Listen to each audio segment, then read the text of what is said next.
Me llamo Mara y escribo desde Chihuahua. Lo que voy a contar pasó en 2016, aunque empezó mucho antes, en cosas pequeñas que aprendí a ignorar porque nadie quería escucharlas. Desde niña tuve sueños que se cumplían con una exactitud miserable. No eran grandes profecías, solo accidentes tontos, hospitalizaciones, la noticia de un vecino que no despertó. Aprendí a no contarlos. Cada vez que lo intentaba, se formaba ese silencio incómodo que termina en un no pienses en eso. La parálisis del sueño me llegó como una vecina que no pide permiso. Se sentaba en mi cama alrededor de las 2:30. Notaba el colchón hundirse a la altura de mis rodillas, el peso subía hasta el pecho, y yo oía una respiración que no era la mía. Me esforzaba por mover un dedo, por chasquear la lengua. A veces lo lograba y la cosa terminaba en un brinco con la garganta seca. A veces no. Lo dejé en el cajón de las rarezas privadas, ahí donde uno guarda los lunares y las vergüenzas. En mayo de 2016 la casa cambió de temperatura. No era frío, era esa sensación de que el aire se vuelve más denso y los ruidos llegan con retraso. Mis padres dormían en el cuarto de al lado y yo, por ahorrar, seguía con ellos a mis 26 años. Habíamos pintado la sala de blanco y el olor no se iba. Por la noche el foco parpadeaba aunque lo habíamos cambiado 2 veces. La perra dejó de usar el pasillo. Se plantaba frente a la puerta de mi cuarto hasta que tenía que cargarla para que pasara. La noche exacta la reconocí más tarde. Fue un martes. A las 2:33 me despertó el peso en el pecho y el olor a metal. Me faltaba el aire y pensé que era ansiedad. Traté de mover el lado derecho y escuché, muy clara, la risa de un niño. No era grabación. No era la tele del vecino. Era un sonido liviano pegado a mi oído izquierdo. Luego, una voz infantil dijo mi nombre como quien canta una ronda. Mara. Me lo cantó 3 veces, y cada vez el colchón se hundió un poco más. Cuando por fin pude moverme, corrí a la habitación de mis padres. Mi madre estaba despierta, sentada en la orilla de la cama con los pies en el suelo. No me preguntó nada. Me tomó la mano y dijo que había escuchado mi nombre desde el patio, como si un niño estuviera del otro lado de la barda. Salimos a la banqueta. Nos quedamos ahí, en pijama y con el aire frío pegando en los tobillos, viendo la calle vacía. Tardamos más de 1 hora en regresar. Esa fue la primera vez que mi madre admitió que algo no estaba bien. Al día siguiente, miércoles, me dolían los músculos como si hubiera corrido. En el trabajo el monitor se me quedó fijo con un brillo extraño, como si la pantalla hubiera capturado un reflejo que no estaba ahí. A las 6, mi madre me mandó mensaje para ir a misa temprano. No soy de misas, pero fui por complacerla. Entré a la parroquia de San Felipe y me devolvió una sensación que no sabía explicar. No era miedo normal. Sentí antipatía, con mayúscula, una repulsión antigua. Todo en mí quería salir. Sudé frío, las manos me hormigueaban y durante la homilía me llegó un impulso que no reconocí como propio, levantarme y quebrar el vaso de agua del ambón. No lo hice. Me quedé clavada al banco con los dedos escondidos. Terminó la misa y mis padres hablaron con el sacerdote. Yo no quise escuchar. Fui al atrio y miré la luna sobre el cableado como si fuera otra cosa colgando. Cuando me llamaron de regreso, ya no era el mismo sacerdote. Un hombre mayor, con sotana negra y un cordón rígido, me miró como si hubiera visto mi cara antes. Nos pidió volver a las 6 de la tarde, por prudencia. La palabra me molestó. La prudencia no existe cuando el miedo ya entró en la casa. Regresamos a las 6. Nos llevaron a una sala sin ventanas, piso de cemento pintado, una mesa con un libro gordo que no era una Biblia. Lo digo por el lomo gastado y por las letras pequeñas que alcancé a reconocer como latín de catecismo viejo. Me sentaron en una silla con correas en los brazos y el pecho. Protesté. Me dijeron que era por seguridad, que hay gente que en estos casos se lastima. A mí no me temblaban las manos, pero no me dejaron discutir. Entraron 5 personas. 4 laicos, una mujer de pelo recogido y 2 hombres jóvenes con crucifijos de madera. El sacerdote mayor tenía la mirada de quien ha visto cosas sin cámaras. Colocaron la mano derecha sobre mi hombro y empezó la oración en un latín seco. Mi lengua quiso repetírselas, no con obediencia, sino con un ritmo contrario que mi boca no había aprendido. Hice fuerza para mantenerla quieta. Lo que vino después es lo que no sé narrar sin que parezca mentira. Perdí el control sin apagarme. Estaba despierta y, al mismo tiempo, salí de mí por un segundo. Me oí reír con una voz que resonó en la sala como en un cuarto más grande. La risa tenía saliva y edad. Era grave, no por efecto de garganta, sino por un peso detrás del paladar. Vi a mi madre llorando con un llanto seco, sin ruido. Vi las venas del cuello de mi padre. Y sentí, bajo la piel, manos que no eran manos empujando desde dentro, arrugándome la cara en gestos que no me pertenecían. El sacerdote acercó el libro y leyó con una cadencia obstinada. A veces sentía las palabras como si fueran aire frío directo al pecho. A veces, como si tiraran de un hilo en mi estómago. Vomité un líquido transparente que olía a cobre. Me cayó en la blusa y en los muslos. No comí nada con ese olor. No tenía de dónde. La mujer del pelo recogido me limpió con una toalla. Yo traté de insultarlos, pero las palabras me salían sin dientes, como si se me quedaran atoradas antes de hacerse sonido. No me pidieron que abriera los ojos. Me lo ordenaron. Los abrí y vi un brillo de agua frente a mi cara. Me rociaron. Sentí dolor en la piel, no por el agua fría, sino porque cada gota era una puntada. Los laicos respondían al unísono. No había espectáculo. No había gritos cinematográficos. Era un trabajo de albañilería, golpeando con paciencia la misma pared. En algún momento me quedé sin fuerza para sostener el cuello. Todo pesaba. A la derecha de mi visión vi el borde del libro. Estaba manchado en las esquinas. Recordé de golpe la voz infantil en mi oído, el canto con mi nombre, y me di cuenta de que esa voz no tenía cuerpo de niño. Nos había engañado con el registro. El canto siempre fue de alguien que no necesitaba pulmón. Se detuvieron cuando dejé de oponer resistencia.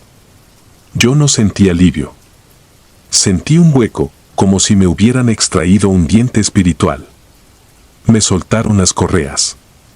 Caminé hasta el atrio con unas piernas nuevas y viejas a la vez. Ahí me dieron un rosario de madera, pesado, con mis iniciales talladas por detrás. Me dijeron que lo colgara en la puerta del cuarto y que no durmiera lejos de él. No abras los ojos y la voz te habla de nuevo, añadió la mujer del pelo recogido, como si conociera ya la próxima escena. Dormí esa noche con la luz encendida. El rosario colgaba en el marco y el viento apenas movía el crucifijo. A las 2:20 me despertó el mismo hundimiento. Fuerte.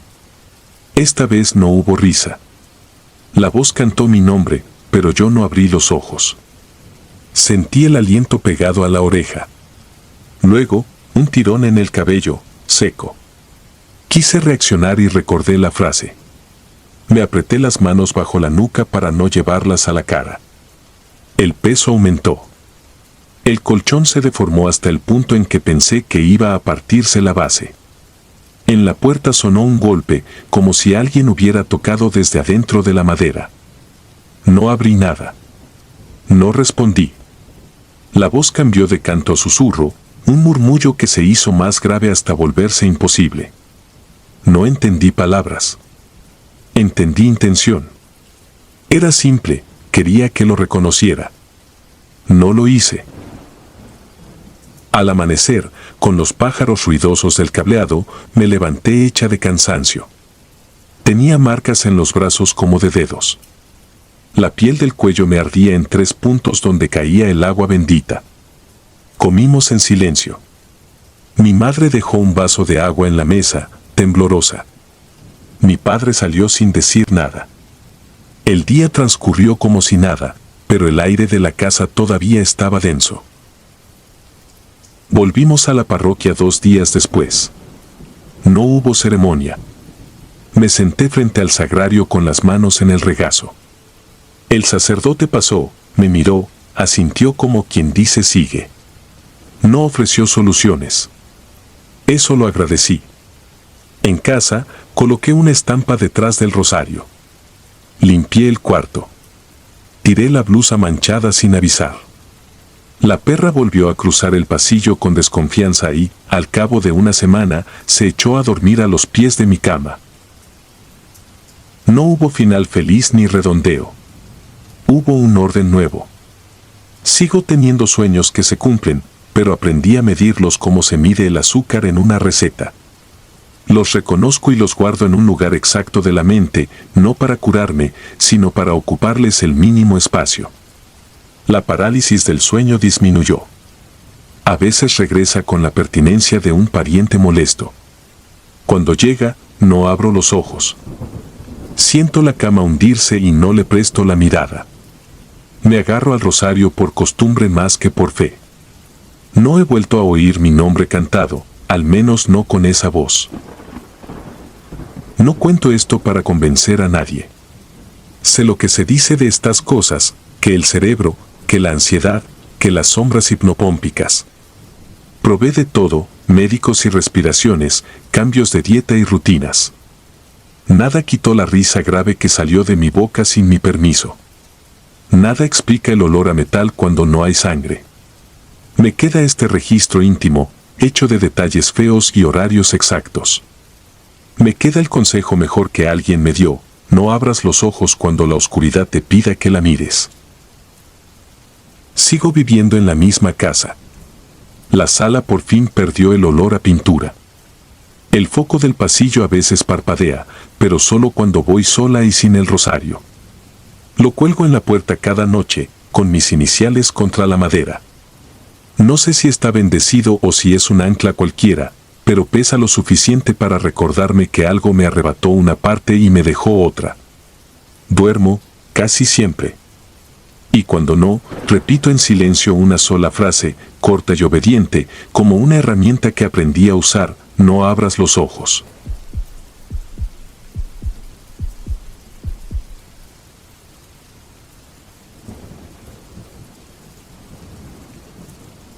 Me llamo Daniela y escribo esto para dejar un registro de lo que viví entre julio de 2019 y febrero de 2020 en una casa de renta en la colonia Independencia, al poniente de Guadalajara. No busco convencer a nadie.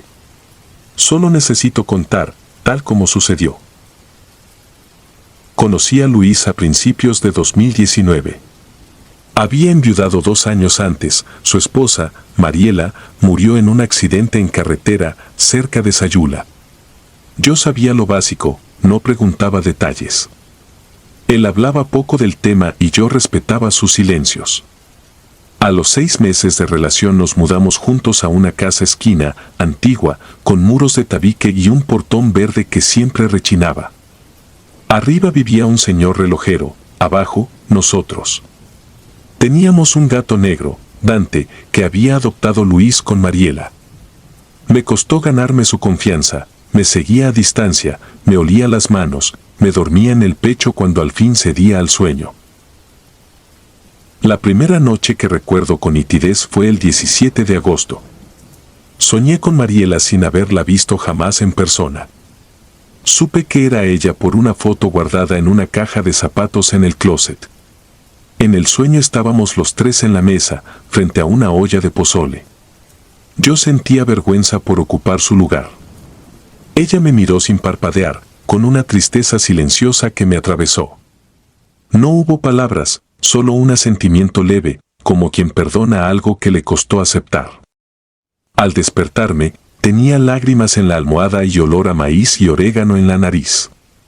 Dante estaba en mi pecho, garras clavadas como si me sujetara para que no cayera. No dije nada durante días. El 24 de agosto llegó otro sueño, igual de claro. El mismo mantel, la misma olla, pero el caldo estaba oscuro, demasiado espeso, y en el fondo algo tintineaba como monedas golpeándose.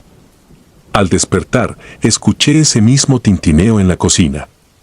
Fui descalza.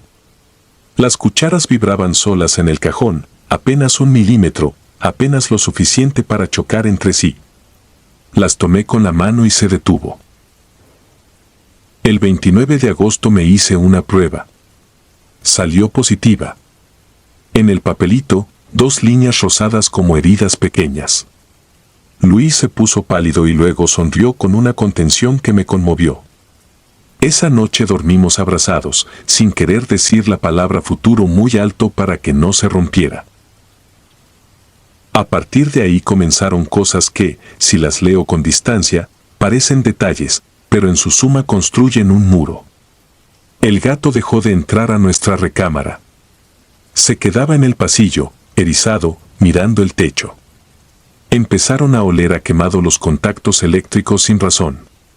La regadera goteaba justo 3 veces cada madrugada, a las 3:17, como si alguien abriera y cerrara la llave con cuidado. El 7 de septiembre, en la pared de la cocina apareció una mancha como de humedad con forma de mano extendida. La limpié, reapareció a los 2 días, más definida, como si la pared recordara mejor que yo.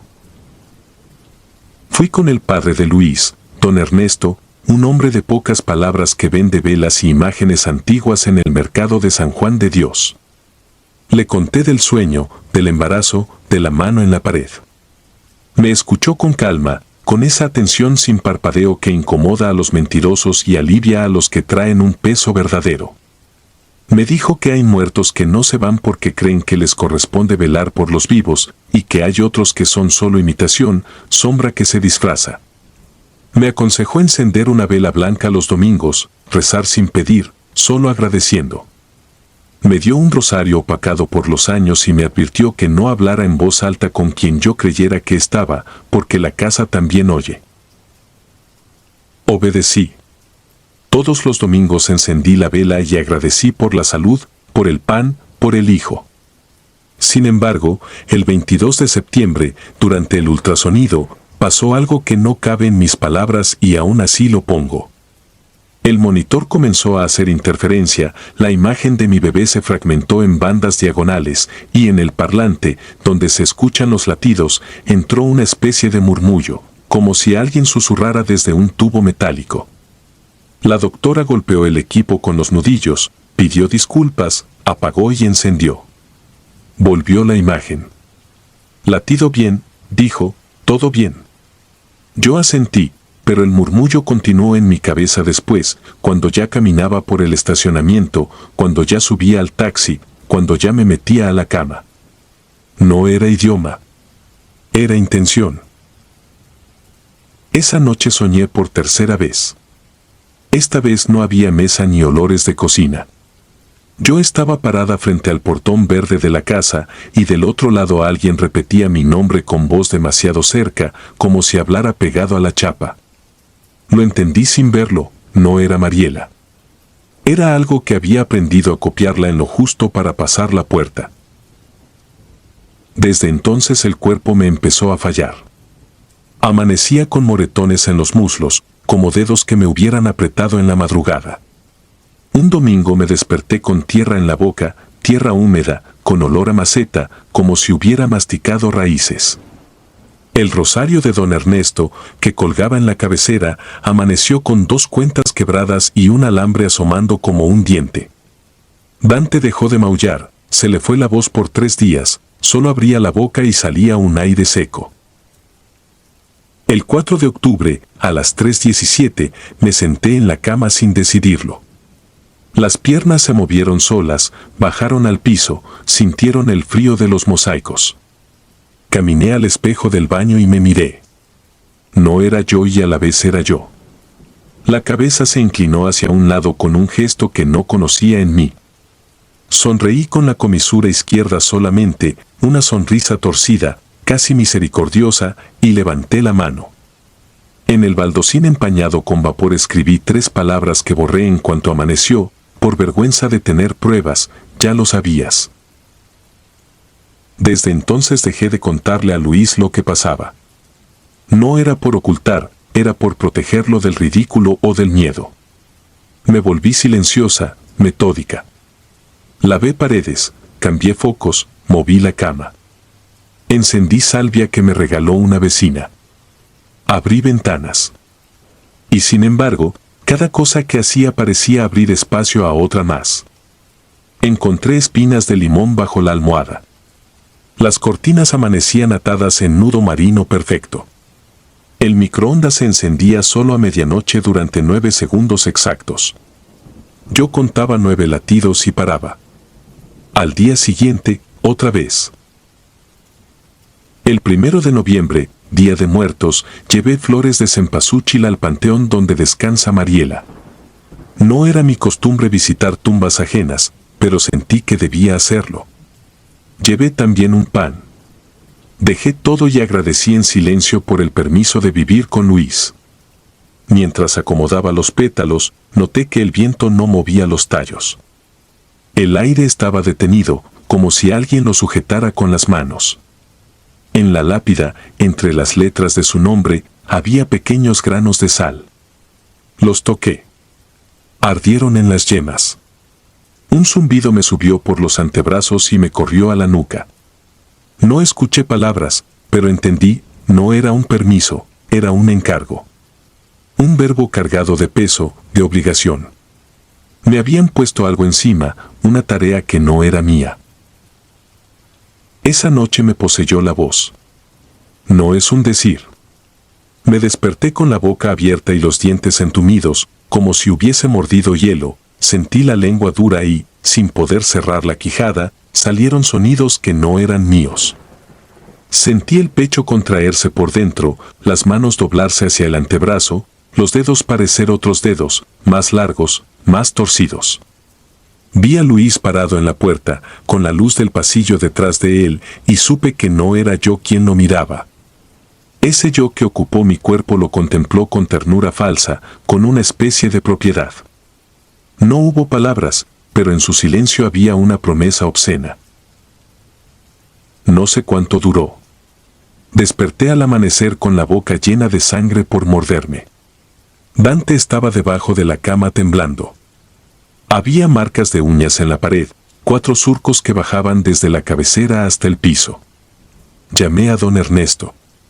Llegó con aceite bendito en un frasco opaco y un libro pequeño, viejo, sin portada. No rezó en voz alta. Se sentó a mi lado y me pidió que ofreciera el miedo como quien entrega algo usado pero útil. Cerré los ojos. El aire de la recámara se hizo pesado, como si nos hubieran metido dentro de una bolsa. Me ardieron los ojos.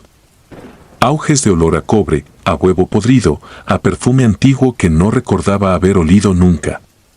Después, una calma tan delgada que si hablaba la quebraba. La noche siguiente fue peor. No fue voz, fue hambre.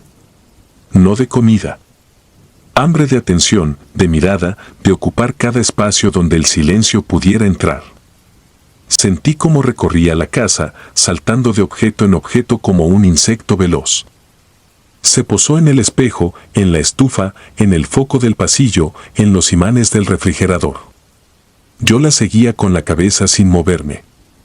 Cada vez que pasaba por mí, el bebé se movía con una fuerza fuera de tiempo. No patadas. Ondas, como si algo nadara de espalda dentro de mí. El 12 de diciembre, a las 3:17, me levantó otra vez. Caminé hasta el portón verde. La calle estaba vacía, silencio de noche festiva. Abrí. Afuera no había nadie. Adentro, detrás de mí, el zumbido. Me giré. La sala estaba más oscura que la calle. En la pared, la mancha de humedad había recuperado la forma de mano, ahora cerrada en puño. Sentí que alguien apoyaba el mentón en mi hombro, tan real que pude distinguir un lunar imaginario. En mi oído, por fin, palabras claras, dichas con la exactitud cruel de un cirujano, me lo encargaron. Cerré el portón, me recargué en él y lloré con un llanto seco, de quien ya no tiene agua. No tuve fuerzas para despertar a Luis. Caminé al cuarto, tomé el rosario roto y lo apreté fuerte, dejando que el alambre me cortara la palma hasta sangrar. El dolor me trazó un límite. Me acosté boca arriba, manos a los lados, y dije por dentro una cosa que no era rezo pero se le parecía, que no aceptaba el encargo, que el peso volviera a quien lo lanzó, que yo no era altar ni camino. Dormí sin sueños. Al amanecer, en la pared, sobre los 4 surcos de uñas, habían aparecido 3 trazos nuevos, verticales, perfectos, como si alguien hubiese pasado una regla con tinta negra. Los conté muchas veces. Eran 3. Ese día, por primera vez, el goteo de la regadera no sonó a las 3:17. Dante volvió a maullar en la tarde, ronco, ofendido. No digo que todo terminara. Sería mentira. Hubo noches con sombra y olor a cobre, hubo interferencias en 2 ultrasonidos más, hubo ese frío particular que solo aparece cuando una presencia ajena se asoma por el rabillo del ojo. Pero la voz dejó de usar mi boca. Y cuando, en febrero de 2020, parí a mi hijo en el hospital civil, el monitor sonó como debe sonar, latidos limpios, sin murmullo. Lo pusieron sobre mi pecho y yo supe que la vida, por medio centímetro, se había inclinado hacia nosotros. A veces todavía sueño con una mesa y una olla humeante. Ya no hay caldo oscuro, ya no tintinean monedas. El mantel es distinto, las flores cambian, el vapor sube en espirales más lentas. Yo me siento y agradezco. No hablo con nadie en voz alta. La casa sigue oyendo. Y en mi mano, la cicatriz del alambre me recuerda que hay bendiciones que pesan como piedras, y que no todas vienen de donde creemos.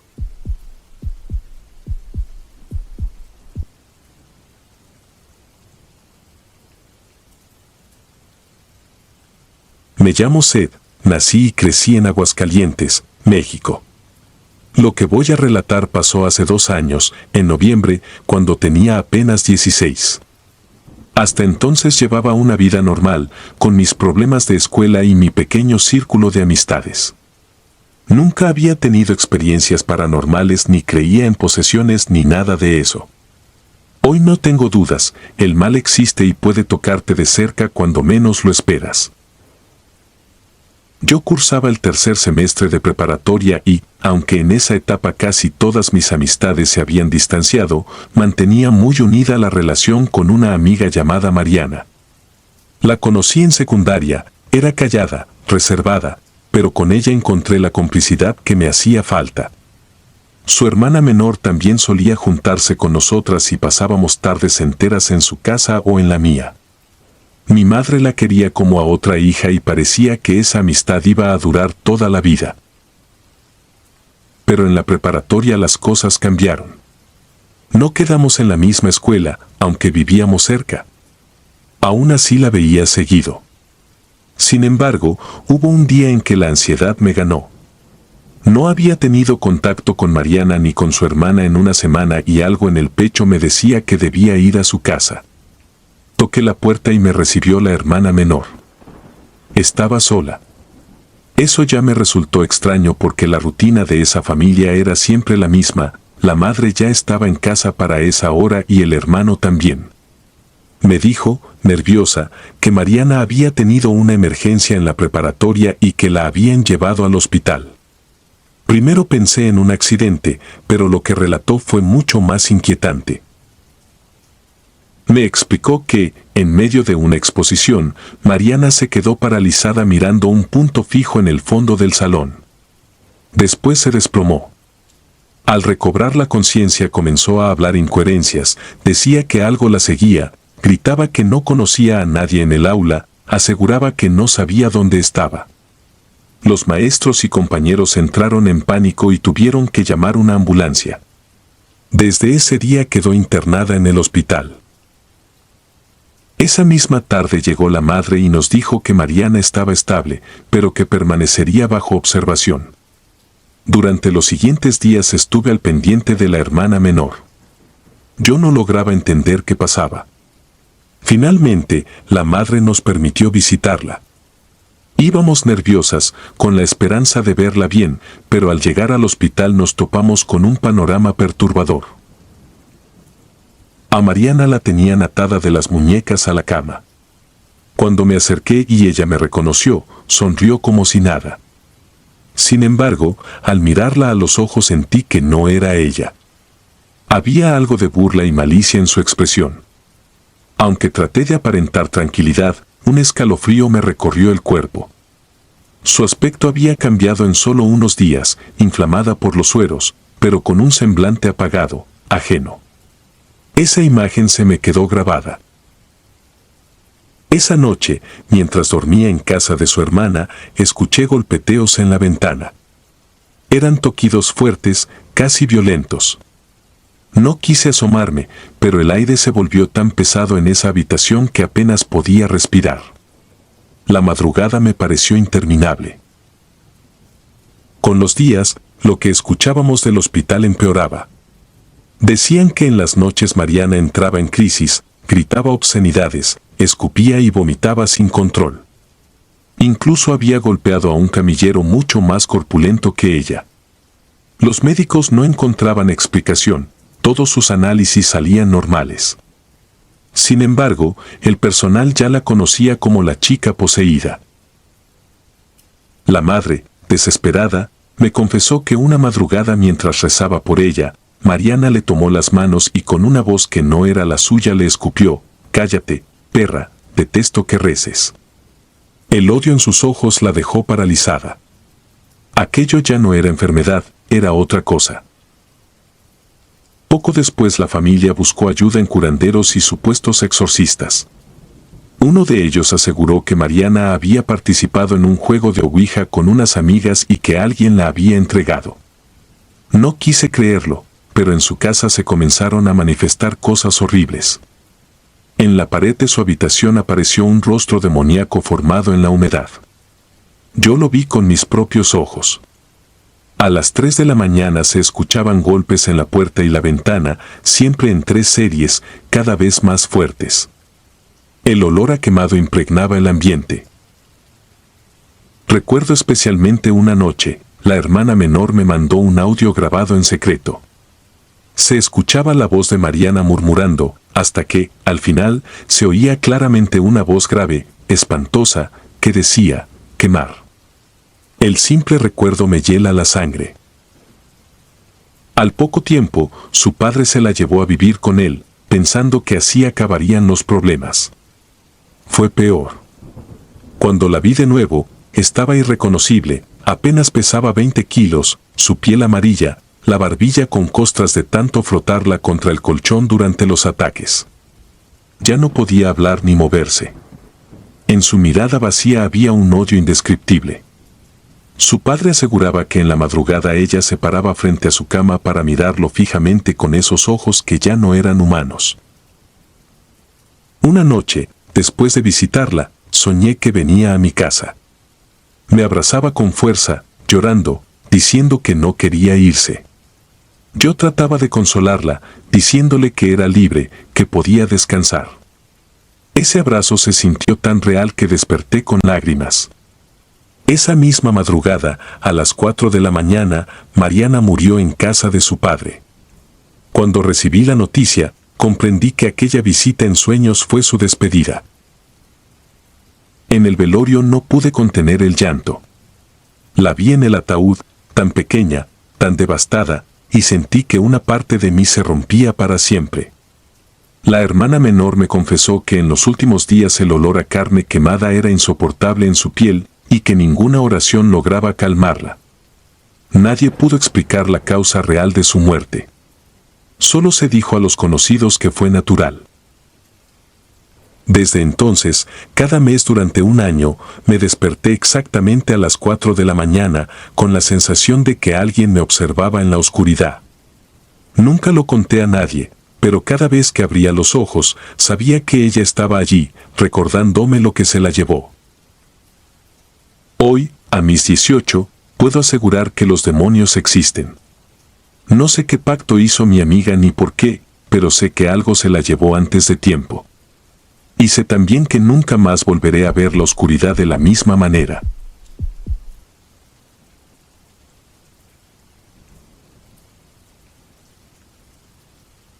No sé cómo comenzar a contar lo que viví hace años, pero lo intentaré aunque me tiemblen las manos mientras escribo estas líneas. Mi nombre es Gabriel, soy originario de Zacatecas y lo que voy a relatar ocurrió en 1994, cuando apenas tenía 17 años. Siempre creí en Dios, aunque no era alguien que asistiera con frecuencia a la iglesia, pero después de lo que presencié, mi fe quedó quebrantada y marcada para siempre. Todo empezó con una amiga llamada Verónica.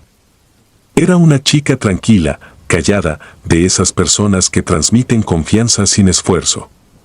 Nos conocimos en la preparatoria y pronto se volvió parte de mi círculo cercano.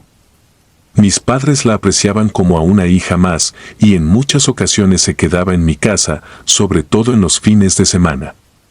Yo nunca imaginé que aquella cercanía nos arrastraría a todos a una oscuridad indescriptible. Una noche de noviembre, cuando el frío azotaba las calles desiertas de mi colonia, Verónica se quedó a dormir en mi casa. Recuerdo que estábamos en la sala viendo televisión y de repente ella se quedó en silencio, inmóvil, con la mirada clavada en un rincón oscuro del cuarto. Pensé que bromeaba, pero al ver su expresión rígida supe que algo estaba mal. La llamé varias veces, incluso la sacudí del hombro, pero no reaccionaba. Sus ojos comenzaron a ponerse vidriosos y un murmullo bajo salió de su garganta, un sonido gutural que no podía pertenecerle a una adolescente. Mis padres bajaron al escuchar mis gritos y entre los tres intentamos moverla, pero de pronto su cuerpo se arqueó hacia atrás de una forma antinatural. Escupió una mezcla de saliva y sangre mientras sus labios se curvaban en una sonrisa grotesca. Entonces habló con una voz ronca, profunda, que no era suya. Ella ya no está aquí. El aire de la sala se volvió helado, casi irrespirable. Mi madre lloraba, aferrándose a un crucifijo pequeño que siempre llevaba en el bolsillo, mientras mi padre intentaba mantener la calma. Yo no podía apartar los ojos de aquella figura que ya no parecía ser mi amiga. Las horas siguientes fueron un infierno. Verónica entraba en episodios violentos, golpeándose contra las paredes, arañando su piel hasta sangrar, murmurando frases en un idioma que no entendíamos. Intentamos llevarla al hospital, pero apenas la subimos al carro, perdió el conocimiento y comenzó a convulsionar. El médico de guardia, incapaz de encontrar explicación a su estado, sugirió internarla en un hospital psiquiátrico. Mis padres, aterrados, decidieron que lo mejor era llevarla a casa y llamar a un sacerdote. El padre Esteban llegó al día siguiente. Apenas entró en la habitación donde estaba Verónica, ella lo miró con una expresión de odio indescriptible. El sacerdote levantó la mano para bendecirla, pero antes de pronunciar palabra, ella lo interrumpió con una carcajada tan grave que retumbó en las paredes. ¿Crees poder detenerme, viejo inútil?, dijo con voz doble, como si varias gargantas hablaran al mismo tiempo. El padre Esteban palideció, pero continuó con sus rezos. Esa misma tarde comenzó una especie de ritual improvisado, una oración continua para contener lo que fuera que la estaba consumiendo. Yo permanecí en la esquina de la habitación, paralizado, viendo cómo los ojos de mi amiga se tornaban negros como carbón. Cada tanto gritaba mi nombre, pero no como lo hacía normalmente, sino como si algo intentara provocarme para acercarme a ella. Durante las siguientes semanas, Verónica empeoró. Pasaba horas sin moverse, con la mirada fija en el techo, y de pronto se incorporaba con una fuerza sobrehumana, insultando, lanzando objetos, hiriéndose a sí misma. En ocasiones hablaba de cosas que jamás pudo haber sabido, secretos de mi familia, pensamientos míos que nunca compartí con nadie. Una vez, mientras intentaba sujetarla con mi padre, me susurró al oído algo que me heló la sangre. Yo también habito en ti, Gabriel. Solo espero el momento. No dormí en días después de eso. El sacerdote organizó un verdadero exorcismo con ayuda de otro religioso. La ceremonia se realizó en la casa de mis padres, en la habitación donde ella estaba encerrada. Recuerdo cada detalle, las velas encendidas titilando como si fueran a apagarse solas, el crucifijo temblando en las manos del padre Esteban, el olor a incienso mezclado con el hedor nauseabundo que desprendía mi amiga. Cuando comenzaron las oraciones, Verónica se agitó violentamente, chillando como un animal herido. Su cuerpo se elevó unos centímetros sobre la cama, mientras su rostro se desfiguraba en muecas imposibles. En un instante, la voz de una mujer salió de sus labios, pero no era la de Verónica. Decía llamarse Katrina, un espíritu que había habitado la tierra siglos atrás y que ahora reclamaba un cuerpo para no volver al infierno. Los rezos continuaron por horas. Yo apenas podía mantenerme de pie, con las piernas temblando y el corazón desbocado. En cierto momento, Verónica giró la cabeza hacia mí de forma antinatural, con los ojos completamente blancos, y me escupió en la cara mientras murmuraba: «Tarde o temprano vendré por ti». El exorcismo terminó al amanecer. El cuerpo de Verónica cayó inerte, como si estuviera muerta.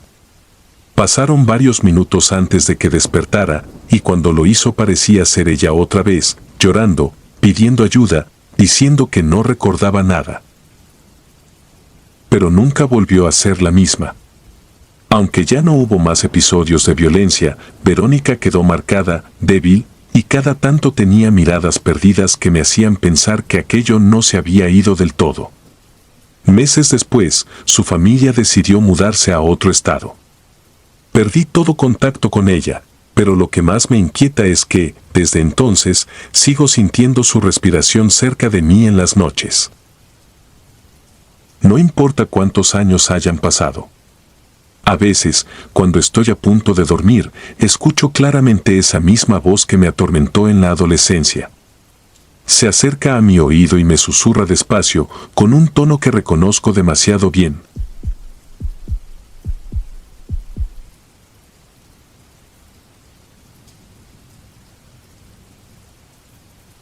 Hagan caso a sus abuelas si todavía las tienen. Lo digo en serio. Hay consejos que parecen dichos viejos, pero en noches como aquella se vuelven la única cuerda a la que te puedes aferrar para no caerte a un pozo del que nadie regresa. Yo tenía 22 años cuando me tocó quedarme con mi abuela Aurelia en San Ignacio del Mezquite, Durango. Mi mamá trabajaba en la capital y nos turnábamos los fines de semana para cuidar a Aurelia, que ya se cansaba fácil y a veces olvidaba cosas. Aquel viernes 13 de diciembre de 2013 me bajé del camión a las 8 en punto. Nadie más se bajó en el pueblo.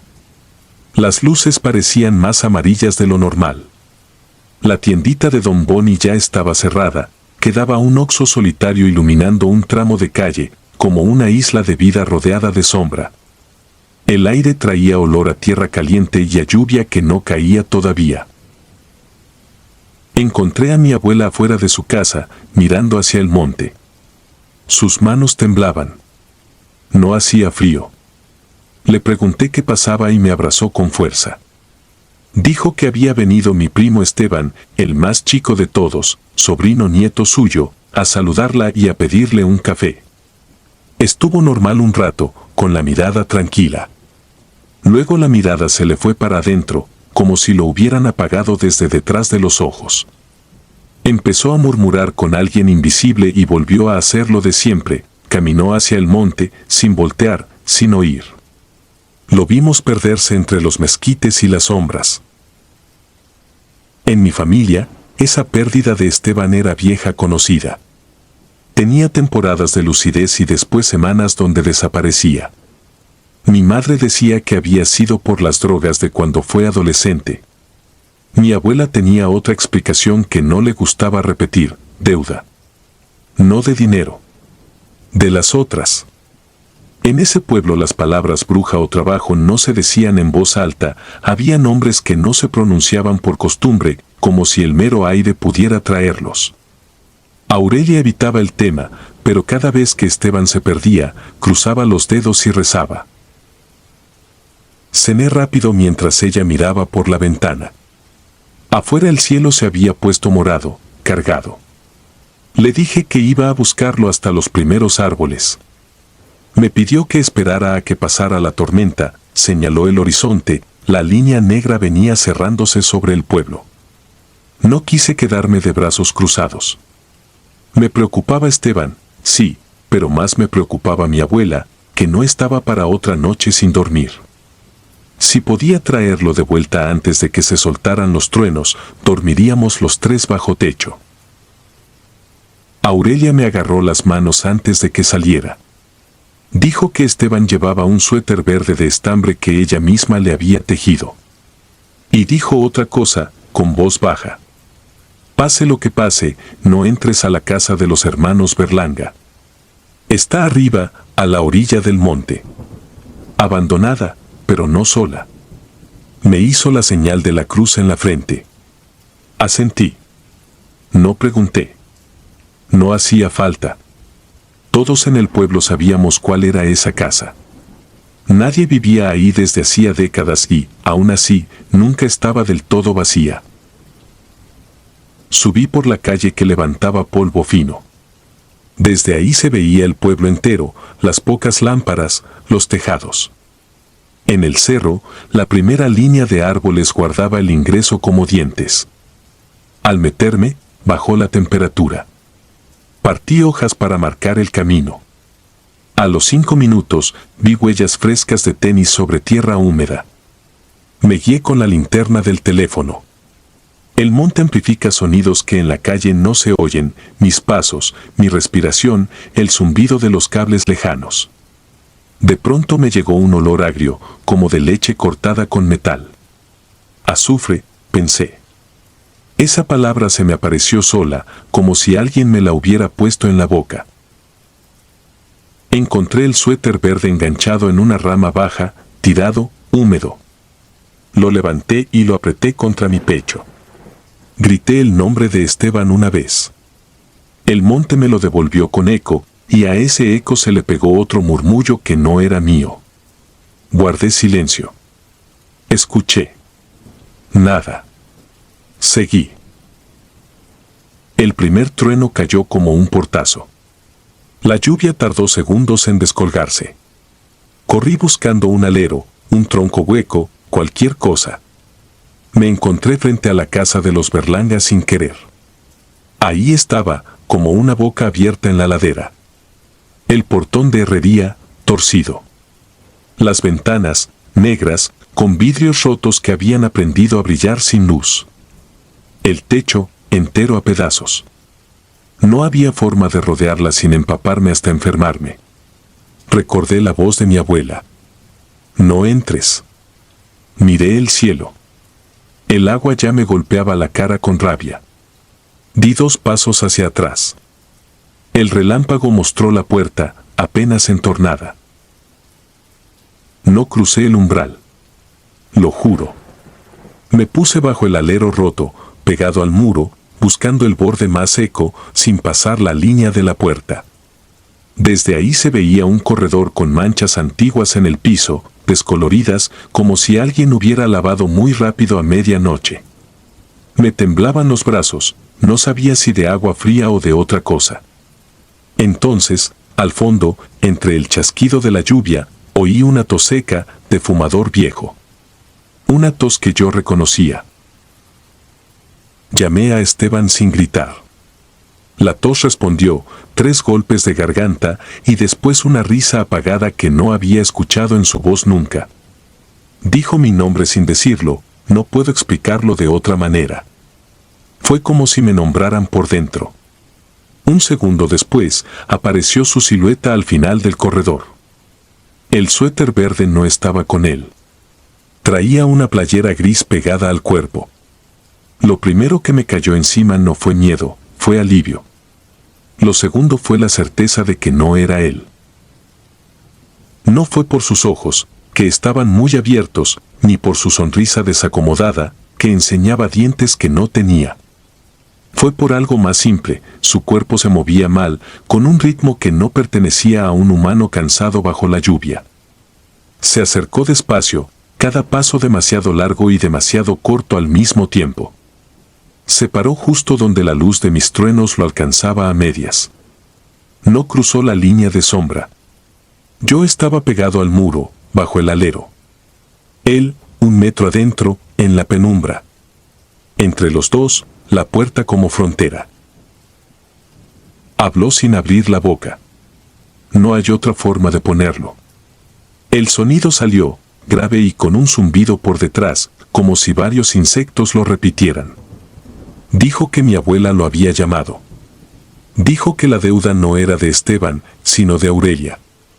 Dijo que ese viernes tocaba pago con algo vivo. Quise decir su nombre, pero me quedé mudo. Sentí que el suelo vibraba leve, acompasado a una respiración que no era la mía.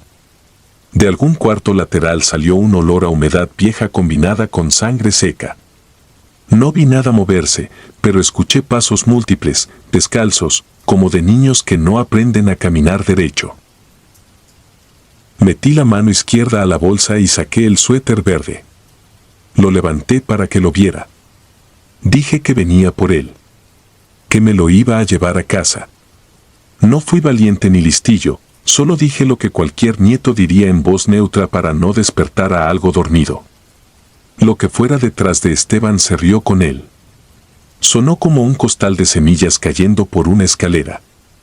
Un rayo iluminó un segundo sus ojos. Eran de un color gris que no tenía nombre. No crucé. Él tampoco. Entre uno y otro, la puerta seguía marcando ese borde. Fue entonces cuando recordé el último consejo de mi abuela, de años atrás, cuando me curó un susto de niño con una mezcla de agua y sal debajo de la cama. Sal, dijo en mi cabeza la voz de Aurelia, como si me empujara la memoria. Busqué con la mano lo que trajera encima. En la mochila, un puño de cacahuates salados que había comprado en el Oxxo antes de subir. Los reventé con el puño. El olor me llenó la nariz. Eché el puñado triturado al suelo, justo en el umbral. Lo que estaba en Esteban se detuvo. No fue un teatro. Se detuvo de verdad, como si una cuerda invisible lo hubiera jalado por los hombros. La risa de costal cesó. La tos sonó otra vez, sincera, humana. Esteban movió la cabeza hacia un lado, como si despertara en un lugar equivocado. Dijo mi nombre ahora sí, con su voz de siempre, y dio un paso. En cuanto la punta de su tenis tocó el suelo donde estaba la sal, gritó con un chillido que no le conocía a nadie. Fue un grito de dolor puro. Retrocedió. El aire se volvió denso, caliente. La lluvia empezó a calmarse. Aproveché el segundo en que el mundo se quedó suspendido. Le tiré el suéter. Cayó a sus pies. Le dije que nos íbamos a casa. No me miró. Miró el suéter como si fuera un objeto que no entendía. Lo tomó. Lo apretó contra su pecho igual que yo antes. Luego alzó la vista. Vi a mi primo detrás de sus propios ojos, apenas. Vi al que no era él, apretado junto a él, respirando por la misma nariz. Le pedí que me siguiera sin hablar. Di un paso hacia atrás, lejos de la puerta. Él caminó paralelo a mí, pero del lado de adentro, hasta la pared, como si una fuerza le impidiera cruzar el umbral salado. No sé si fui yo u otra cosa, pero en ese instante aventé el resto de cacahuates contra la pared interior. La sal voló como polvo de tiza y cayó formando una línea dispareja en el suelo, cortándolo del corredor al cuarto del fondo. Esteban lanzó otro gritito seco, de niño. El zumbido de insectos volvió con fuerza y algo en el techo arrastró uñas que no debían existir. Aproveché el caos. Corrí y le metí la mano al brazo desde mi lado, por la puerta, sin pasar. Lo jalé con toda mi rabia y mi miedo acumulado desde que nací. No sé cómo lo logré. Sentí que tiraba de un costal lleno de piedras. La suela de su tenis rozó la línea de sal del umbral y una chispa mínima, como de estática, me recorrió el brazo hasta la nuca. Él cayó contra mí, afuera. El alero crujió. Corrimos sin voltear, con la lluvia ahora convertida en llovizna. El monte nos dejó salir. Detrás, la casa hizo un sonido hueco, un resoplido. En el pueblo, las lámparas seguían encendidas. Mi abuela nos esperaba en la puerta, con un vaso de agua y una vela prendida en un platito. No preguntó nada esa noche. Le secó el cabello a Esteban con una toalla y me puso la mano en el pecho. Dijo gracias. Dijo que la deuda había vuelto a tocar la puerta antes de lo que esperaba. Dijo que el suéter lo había tejido con nudos viejos. Ató otro listón rojo a la cruz del marco. Esa fue la noche más espantosa de mi vida, y no por lo que vi, sino por lo que casi cruzo. Esteban estuvo callado hasta el amanecer. No recordaba nada, o eso dijo. Yo le creí a medias. Al día siguiente lo llevó un tío a la clínica. Se fue a otra temporada con los suyos, lejos del monte. Mi abuela murió 2 años después, un martes sin tormenta. A veces, cuando regreso al pueblo y subo la calle desde donde se ven todas las luces, vuelvo a oler azufre. No subo al cerro. No necesito comprobar si la casa de los Berlanga sigue ahí. Alcanzan estas cosas pequeñas, un suéter verde doblado dentro de mi closet, una línea de sal en el zaguán que renuevo cada viernes 13, el sonido de una tos seca que no pertenece a nadie cuando apago la luz de la cocina. Hagan caso a sus abuelas. Y no crucen umbrales que otros ya marcaron antes. Porque hay casas vacías que se nutren de los distraídos y hay deudas que no aceptan cadenas de pago. Hay noches que no pasan nunca. Y hay puertas que, si se abren, no vuelven a cerrarse. Si disfrutas de los relatos, te invitamos a apoyarnos con un like y un comentario, ya que eso nos ayuda muchísimo. Además, si aún no estás suscrito o suscrita, te animamos a formar parte de la comunidad del terror. Muchas gracias por escucharnos y por tu apoyo.